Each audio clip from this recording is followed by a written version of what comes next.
The autumn wind whipped through the trees as I watched Tom coach our son's soccer team, his familiar silhouette moving with purpose across the field.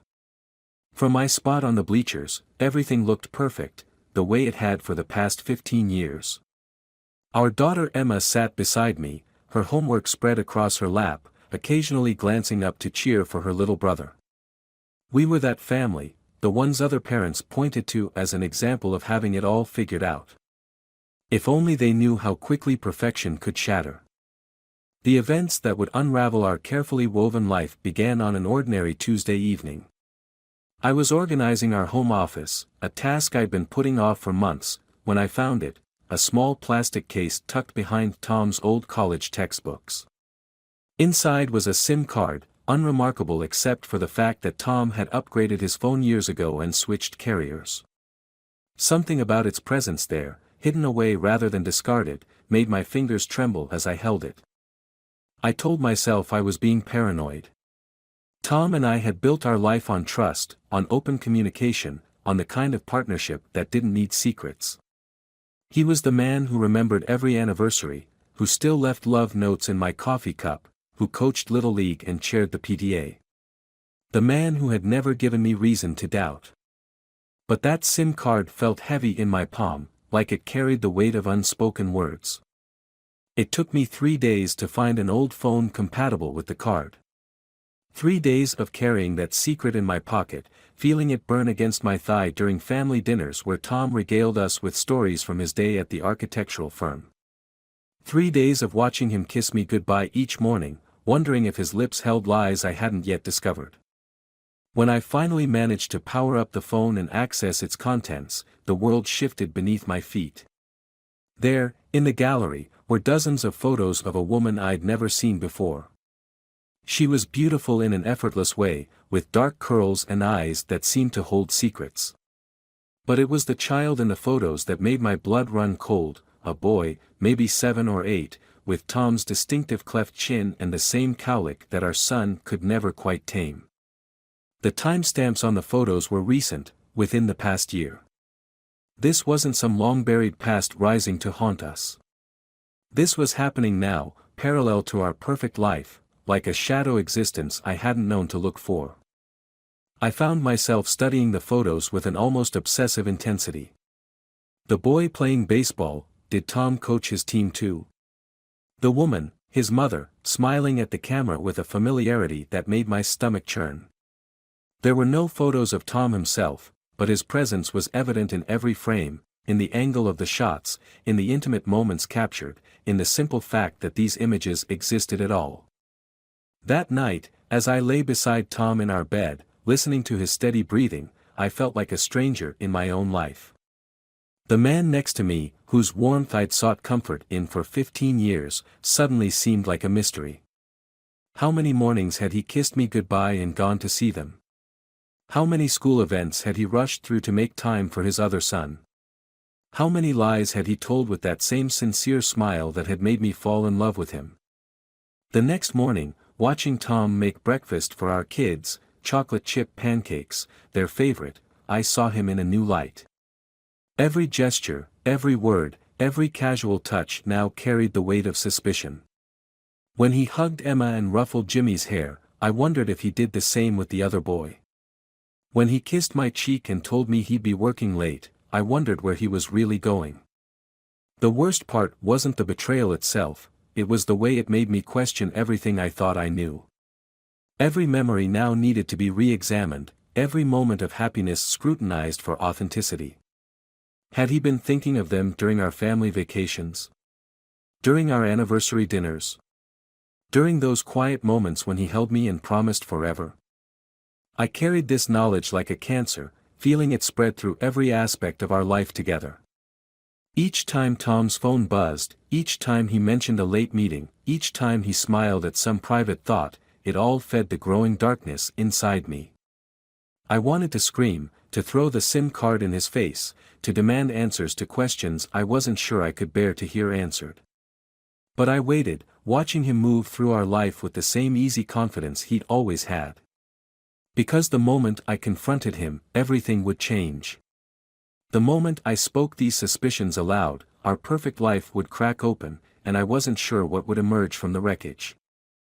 So I maintained our routine, played my part in the charade of domestic bliss, all while planning how to uncover the full extent of his deception. Because if Tom thought he could maintain two separate lives without consequences, he was about to learn otherwise. The woman who trusted blindly, who built her world around his promises, was gone. In her place was someone new, someone who would find out the truth, no matter the cost. Tonight, as I help Emma with her science project and watch Jimmy practice his multiplication tables, I'm preparing for war. Tom doesn't know it yet, but his carefully constructed house of cards is about to come crashing down. And when it does, I'll be ready to either rebuild from the ashes or burn what remains to the ground. My hands trembled as I set the table for dinner, each clink of porcelain against wood a countdown to confrontation. The kids were at my mother's. I'd orchestrated their absence with the precision of a general planning battle, knowing this evening would shatter their world as surely as it had shattered mine. Tom walked through the door at exactly 6:30, his familiar footsteps echoing through our home like the ticking of a time bomb. He carried a bottle of wine, my favorite red, and wore the soft smile that had once made my heart flutter. Now it made my stomach turn. How many other women had he charmed with that same expression? "The house is quiet," he said, hanging his coat by the door.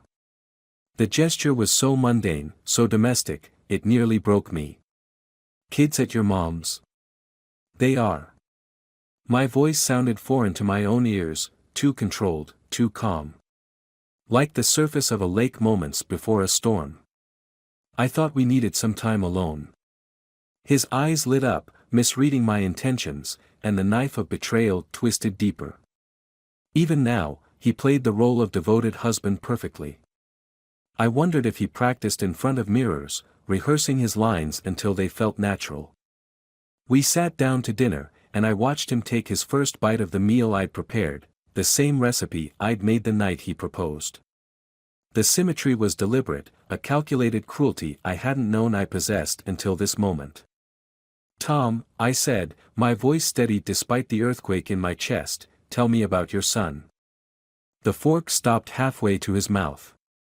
A drop of sauce fell, staining the pristine tablecloth, a splash of red like the first blood drawn in battle. His face underwent a remarkable transformation, confusion, recognition, fear, and finally, a resigned acceptance that told me everything I needed to know before he spoke a word. "How did you find out?" he asked, setting down his fork with deliberate care. "Does it matter?" The words tasted like ash in my mouth. "What matters is that while I was building our life, planning our future, you were creating another family on the side." "It's not like that, Jess." He reached for my hand across the table, but I pulled back as if his touch might burn. It was one time, years ago. I only found out about him recently when Lisa reached out." Lisa. The name of the woman who'd haunted my thoughts now had a voice, a presence that seemed to materialize in the room with us.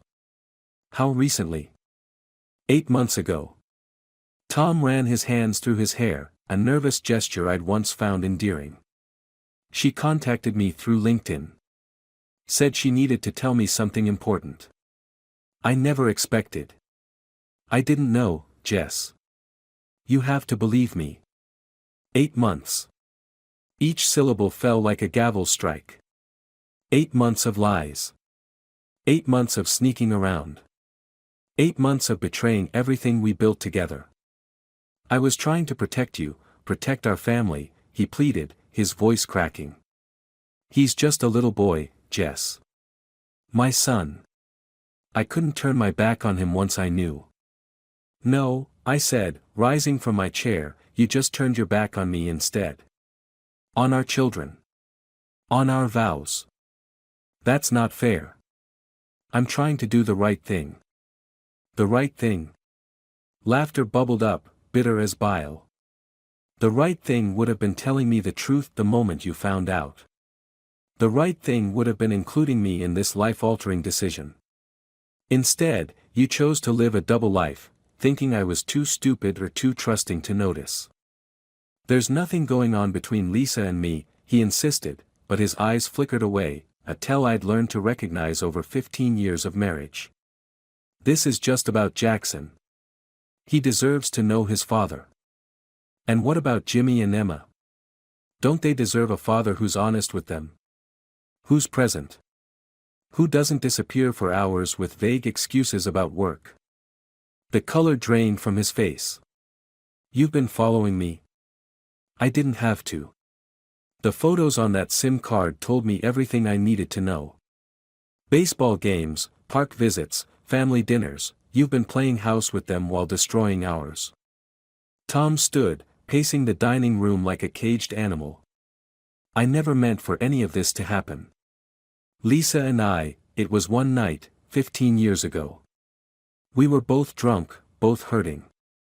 I never saw her again until she contacted me about Jackson. And now? Now that you've inserted yourself into their lives. Are you still just hurting, Tom? Still just trying to do the right thing when you spend Sunday afternoons with them instead of us? His silence was deafening. I want to meet them, I said, surprising us both. If this boy is going to be part of our children's lives, I need to understand what we're dealing with. And I need to look Lisa in the eye and hear her version of events. Jess, I don't think that's a good idea. Why not? Afraid we might compare notes? Afraid your stories won't match up? Because it's complicated enough without Dash. Without your wife interfering with your perfect little arrangement. The words came out sharp enough to draw blood. Too bad. You lost the right to make unilateral decisions about this family the moment you decided to start another one behind my back. I walked to the kitchen and returned with the SIM card, placing it on the table between us like a gauntlet. You have 24 hours to arrange a meeting with Lisa and Jackson. Or I start making phone calls, to our friends, to our families, to the PTA board you're so proud of leading.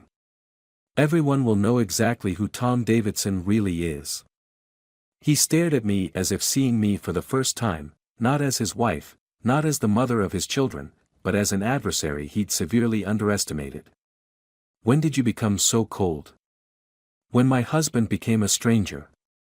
I moved toward the stairs, each step deliberate. 24 hours, Tom. And in the meantime, you can sleep in the guest room. I don't share my bed with liars. As I climbed the stairs, I heard him call my name, soft, pleading, tinged with desperation. I didn't turn around. The woman who would have melted at that tone, who would have rushed to comfort him despite her own pain, was gone. In her place stood someone stronger, someone who understood that sometimes love wasn't enough, sometimes you had to burn everything to the ground to see what was worth saving from the ashes. Morning light filtered through the kitchen windows, casting long shadows across the granite countertop where I sat nursing my third cup of coffee. The house held that peculiar emptiness that follows in the wake of devastating truth, as if the walls themselves were still absorbing the shock waves of last night's confrontation. Tom had left early, his footsteps careful and measured as he crept past our bedroom door, like a guilty ghost haunting his own home. I pulled out my phone and dialed Megan's number, my fingers moving with the automatic precision of muscle memory. She answered on the second ring, her voice carrying the warmth I desperately needed. I need to see you, I said, the words coming out raw and unvarnished. Everything's falling apart, Meg. An hour later, we sat in the far corner of Riverside Cafe, where the ambient chatter provided a shield of privacy. Megan listened without interruption as I unveiled the tapestry of Tom's deception, her green eyes darkening with each revealed detail. The story spilled from me like poison from a wound, the SIM card, the photos, the confrontation, the ultimatum. I feel like I'm watching my life through a broken lens, I confessed, tracing the rim of my untouched tea. Every memory is now distorted, twisted by the possibility of concurrent betrayal. Was he thinking of them during our anniversary dinner? When we renewed our vows last year? When we planned Emma's sweet 16? Megan reached across the table, her hand covering mine. You can't do that to yourself, Jess. You'll drive yourself crazy trying to rewrite history. But that's exactly what he's done, hasn't it? He's rewritten our entire narrative without my consent. Every moment I thought was exclusively ours now has to accommodate the possibility of his divided attention. Have you considered, Megan began carefully, her words measured like drops of medicine, that meeting this woman, Lisa, might not give you the closure you're seeking? She might have her own version of events, her own justifications that could complicate things further. I leaned back, studying the intricate pattern of cracks in the ceiling. I'm not looking for closure, Meg. I'm looking for truth. Raw, unvarnished truth that I can use to make informed decisions about my future, about our children's future. And if the truth is uglier than you're prepared for? A bitter smile crossed my lips. Uglier than discovering my husband has been living a double life? Then knowing he's been playing father to another child while ours sit at home wondering why daddy's working late again? The cafe's door chimed, and I watched a young couple enter, their hands intertwined, faces bright with the kind of trust one once wore so confidently. The sight sent a fresh wave of grief through me, not just for my marriage, but for the woman I used to be, the one who believed in fairy tales and forever promises. I've already scheduled the meeting, I revealed, pulling out my phone to show her Lisa's response to my message. Tom arranged it, as ordered. Tomorrow afternoon at Neutral Ground, the pavilion in Henderson Park. Megan's eyebrows shot up. That was fast. Almost too fast, isn't it? I took a sip of my now cold tea, letting the bitter taste match my thoughts. It makes me wonder what conversations they've had about me, what contingency plans they've made for this exact scenario. You think they've discussed you? I think they've discussed everything. My voice took on an edge sharp enough to cut. I think they've had 8 months of discussions I wasn't privy to, 8 months of building their own little world while I played the role of oblivious wife. Megan studied me with the kind of intensity that comes from 20 years of friendship. You're different, she observed. There's something in your eyes I've never seen before. Rage, I supplied simply. Pure, clarifying rage. The kind that burns away confusion and leaves nothing but purpose in its wake. And what is that purpose, exactly? I pulled out the small notebook I'd been carrying since the discovery, my war journal, filled with questions, observations, and carefully plotted scenarios. To understand the full scope of his deception. To protect my children from whatever fallout is coming. And to ensure that Tom realizes exactly what he's jeopardized with his choices. That sounds like revenge. No, I corrected, my voice soft but steel-edged. Revenge would be destroying him without warning, the way he's destroyed my trust. This is reconnaissance. This is strategy. This is me refusing to be a passive participant in the dismantling of my own life. The afternoon sun had begun its descent, casting long shadows across our table. I gathered my things, leaving enough cash to cover both our drinks and a generous tip. Standing, I felt the weight of tomorrow's confrontation settling around my shoulders like a cloak.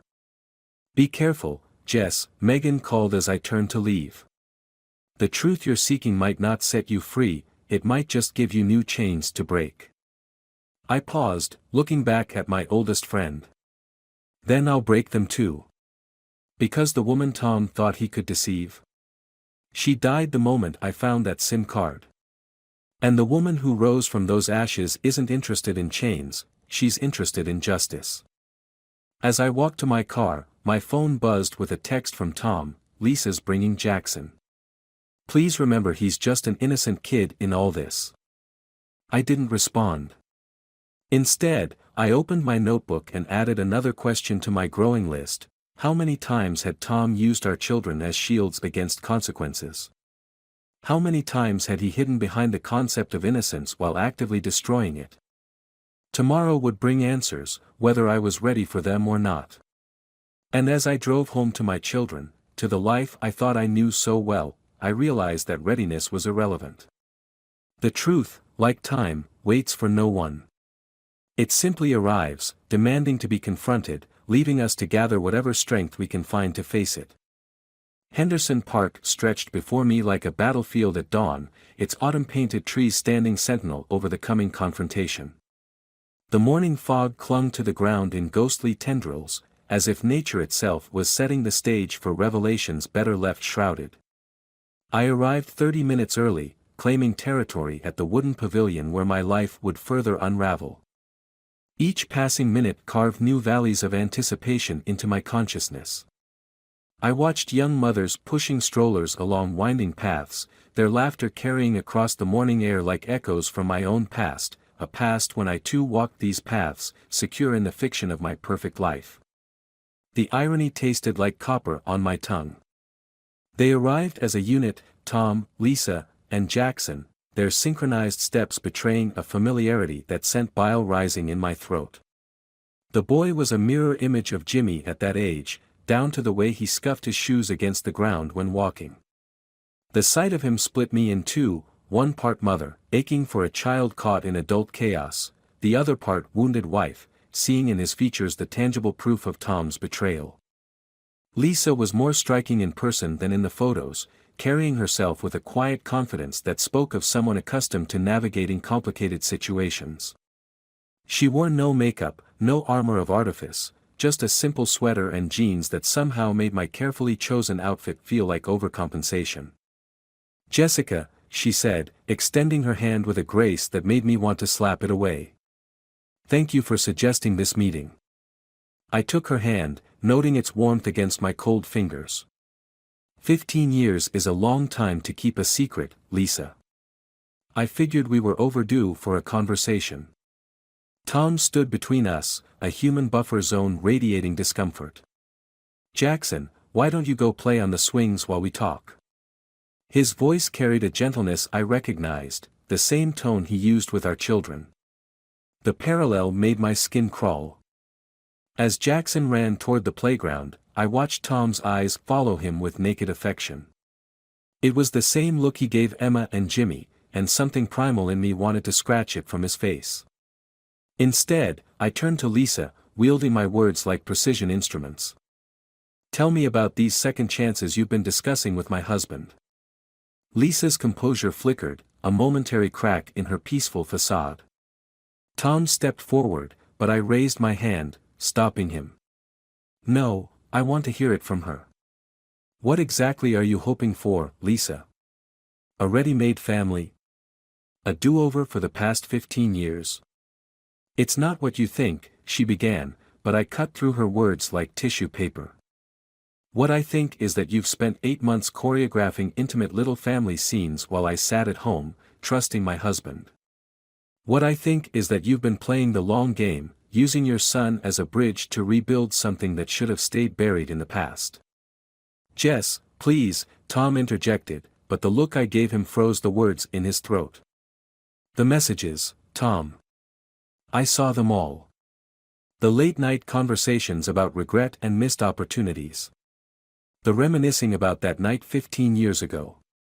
Tell me, when you were writing about second chances, were you thinking about Jackson, or about each other?" Lisa's face drained of color, and in that moment, I knew. The truth I'd been circling crashed through my defenses like a wrecking ball. "You never stopped seeing each other, did you? This didn't start 8 months ago. The affair never really ended." Tom stepped toward me, his hands raised in supplication. "It's complicated, Jess. After Lisa contacted me, we started talking about Jackson, about the past. About how easy it would be to pick up where you left off." The words tasted like venom. "How convenient to have a child as your excuse, your shield against suspicion." Lisa spoke then, her voice soft but steady. "We didn't plan this, Jessica. Sometimes life gives you a second chance at something you thought you'd lost forever."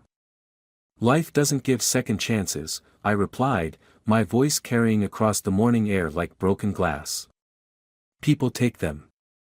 They steal them from others who trusted them, who built lives around their promises." I turned to Tom, seeing him clearly for perhaps the first time. "How long have you been meeting in secret? How many business trips were actually spent with them?"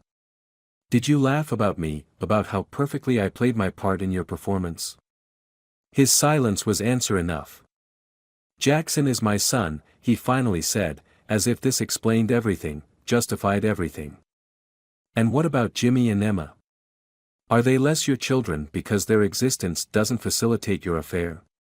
The question hung in the air like smoke, choking us all with its implications. I watched Jackson on the swings, his innocent joy a stark contrast to the poison seeping through the adult world around him. In that moment, clarity struck with the force of divine intervention. This wasn't just about Tom's betrayal or Lisa's calculated patience.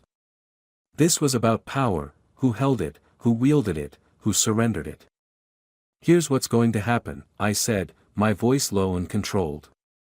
You want to play happy families? Fine. But it will be on my terms. Every visit, every phone call, every moment you spend with Jackson will be documented and transparent. No more secret meetings, no more hidden messages, no more lies. I turned to Lisa, meeting her gaze with steel in my own. And you? You'll learn the difference between a second chance and a stolen opportunity. Because if I find out you're using your son as a pawn in whatever game you're playing, I'll make sure everyone knows exactly what kind of mother does that to her child. The fog had lifted from the park, leaving the morning sharp and clear. I gathered my purse, each movement deliberate and controlled. I'm not the villain in this story, but don't mistake my compassion for weakness. I'll protect my children, all of them, including Jackson, from the selfish choices of adults who should know better. As I walked away, Tom called after me, his voice carrying a note of desperation I'd never heard before. I didn't turn around. Let him watch me leave, I thought. Let him wonder, for the first time, if he'd finally broken something beyond repair. In my car, I pulled out my phone and made 2 calls, one to my lawyer, and one to a private investigator. Because while Tom and Lisa had been playing their long game, they'd forgotten one crucial detail: I was done playing games altogether. From now on, we were dealing in consequences. The evening wrapped around me like a burial shroud as I sat in my parked car outside our home, my home now. The garage door stood closed, a silent sentinel keeping Tom's empty parking space, while inside, our children slept, blissfully unaware that their world was being reconstructed without their consent. The private investigator's preliminary report burned in my lap like a book of dark revelations, each page adding new dimensions to the architecture of Tom's betrayal. 15 years of marriage reduced to clinical bullet points and time-stamped photographs. Hotel receipts. Credit card statements. Phone records that painted patterns of deception with the precision of a master forger.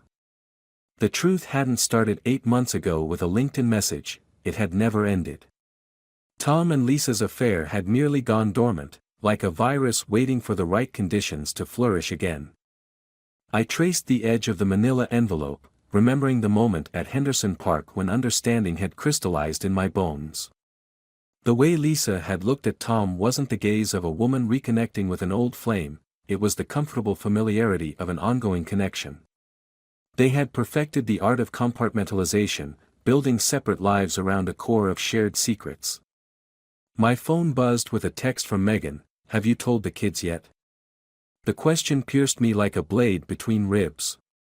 Emma and Jimmy's faces floated in my mind, their inherited features now a roadmap of their father's capacity for deception. How do you tell your children that their foundation is built on quicksand? That their father had crafted a masterpiece of duplicity, painting himself as the devoted family man while maintaining a shadow family on the side?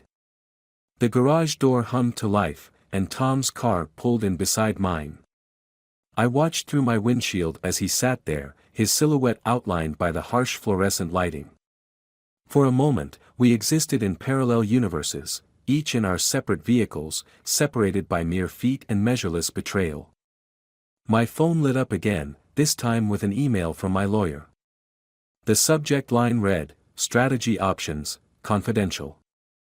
I opened it, letting the legal terminology wash over me like armor. Terms like alienation of affection and financial discovery transformed my pain into actionable items, my heartbreak into ammunition.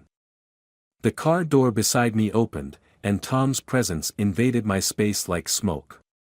"We need to talk about how to tell the kids," he said, his voice carrying that familiar note of reasonableness that I once found so comforting. Now it rang hollow, like counterfeit currency. "The kids," I repeated, not looking at him. "Which ones, Tom? The ones sleeping upstairs who think their father is a hero? Or Jackson, who's been cast in your production of Second Chance Theater without knowing his role?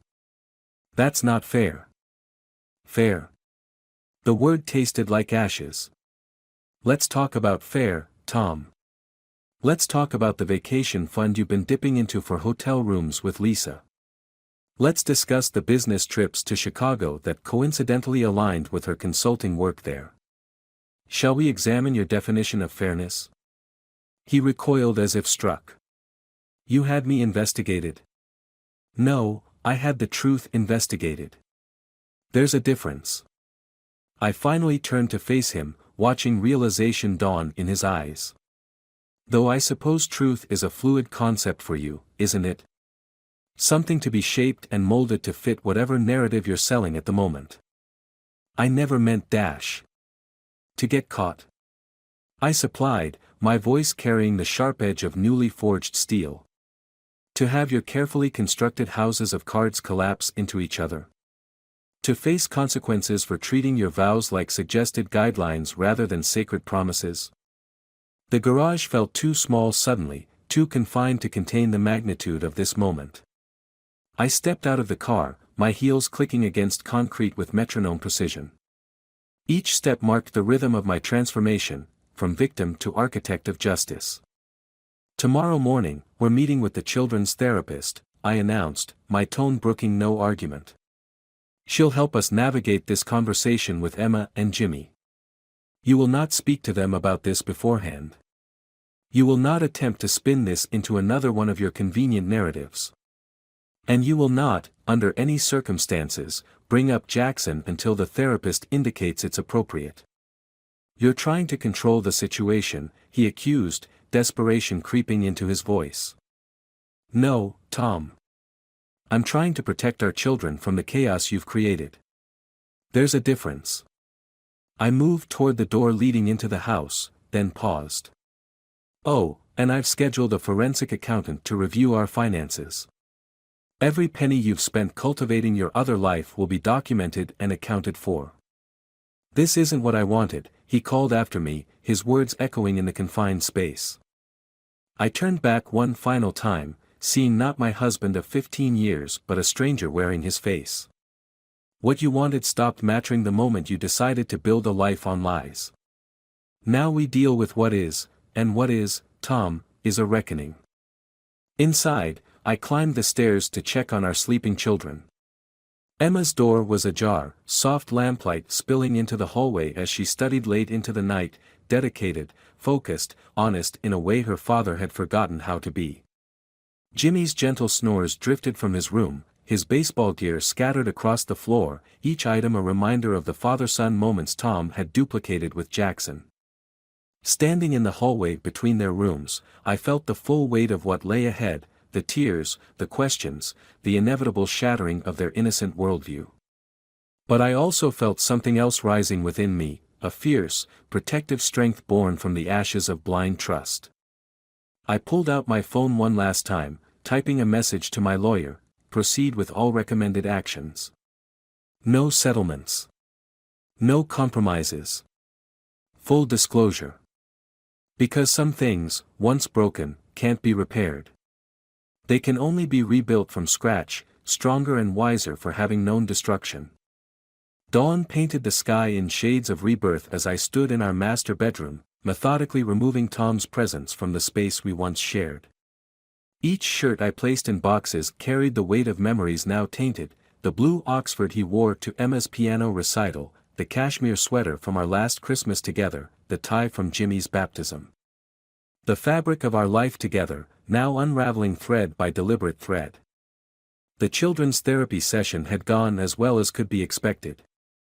Emma, ever her father's daughter in analytical prowess, had pieced together the fragments of truth with devastating accuracy.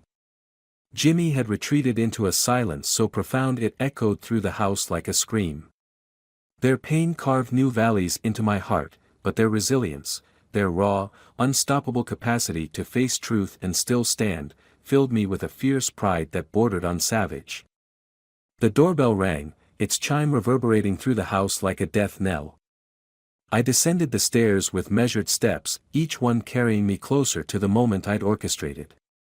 Tom stood on the porch, flanked by Lisa and Jackson, a tableau of the life he'd chosen, whether he admitted it or not. Behind them, our neighbors poorly disguised their curiosity behind twitching curtains and casual yard work. "You wanted to see us all together," Tom said, his voice carrying that familiar note of attempted control. "Though I don't understand why it had to be here, now." I opened the door wider, a queen granting audience to subjects who'd forgotten their place. "Because this is where truth lives now, Tom. In the open, under the harsh light of day. No more shadows, no more convenient lies."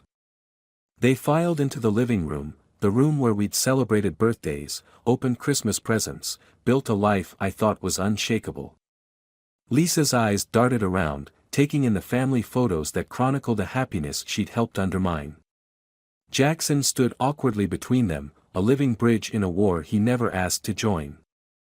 "The divorce papers have been filed," I announced, my voice carrying the quiet authority of someone who'd found power in their pain. "But that's not why I called this meeting. We're here to establish the new order of things."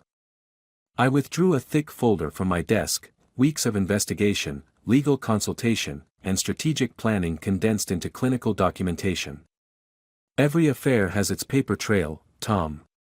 Every secret rendezvous, every hidden expense, every carefully crafted lie leaves its mark."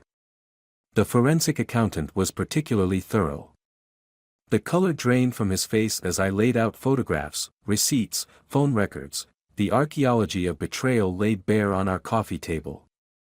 Lisa's composure cracked, her carefully maintained facade splitting like thin ice under pressure. "This isn't just about the divorce," I continued, my voice steady despite the earthquake in my chest.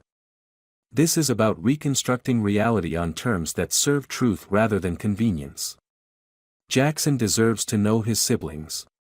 Emma and Jimmy deserve transparency. And I deserve the power to shape this narrative." "You're trying to control everything," Tom accused, desperation seeping into his voice. "No," I corrected, steel wrapped in silk. "I'm ensuring that your choices have consequences. That your children, all of them, have a chance at honesty. Something you forgot how to provide." I turned to Lisa, meeting her gaze with unwavering intensity.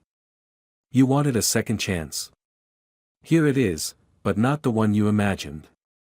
You'll be part of these children's lives, but on my terms. Every interaction, every decision, every moment will be documented and transparent. No more secrets, no more convenient lies. And if we refuse?" Lisa's voice trembled slightly, her first show of genuine emotion. "Then the full dossier, every detail of your years-long deception, becomes public record in the divorce proceedings. Your professional reputations, your carefully maintained social standing, everything you've built on the foundation of lies crumbles into dust." I let the words settle like poison. "Your choice." Jackson shifted uncomfortably, and I softened my voice. "You're not to blame for any of this," I told him gently. "You deserve to know your siblings, to have a relationship with your father that isn't built on secrets. Emma and Jimmy deserve the same chance to know you." Tom started to speak, but I raised my hand, silencing him with a gesture that once would have seemed impossible. "The past 15 years have been your production, Tom. You wrote the script, directed the action, cast everyone in roles we didn't choose. But this is my story now. My terms, my truth, my justice." I handed them each a document, my manifesto of moving forward. Visitation schedules, communication protocols, financial arrangements laid out with the precision of a military campaign. "Sign them. Now." Or the alternative becomes reality before sunset. The scratch of pens on paper echoed through the room like the signing of a peace treaty, not between equals, but between victor and vanquished. As they rose to leave, I caught Tom's arm, my fingers pressing into the fabric of his jacket. "One last thing," I said, my voice pitched for his ears alone.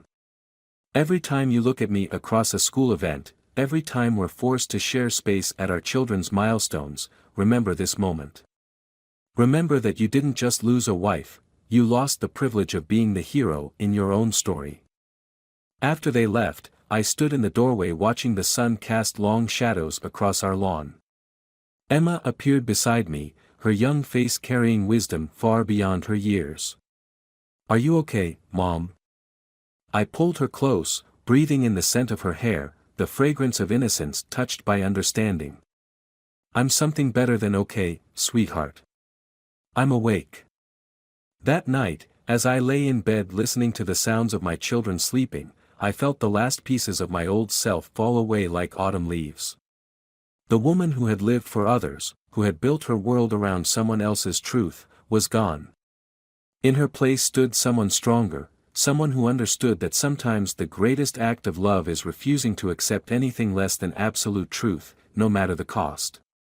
The future stretched before us, uncertain but unburdened by lies. We would rebuild, my children and I, on a foundation of hard-won wisdom and uncompromising honesty. And somewhere in the ashes of what was lost, we would find something precious, the understanding that survival isn't just about enduring pain, it's about choosing to rise, again and again, until you're standing so tall that shadows can no longer reach you.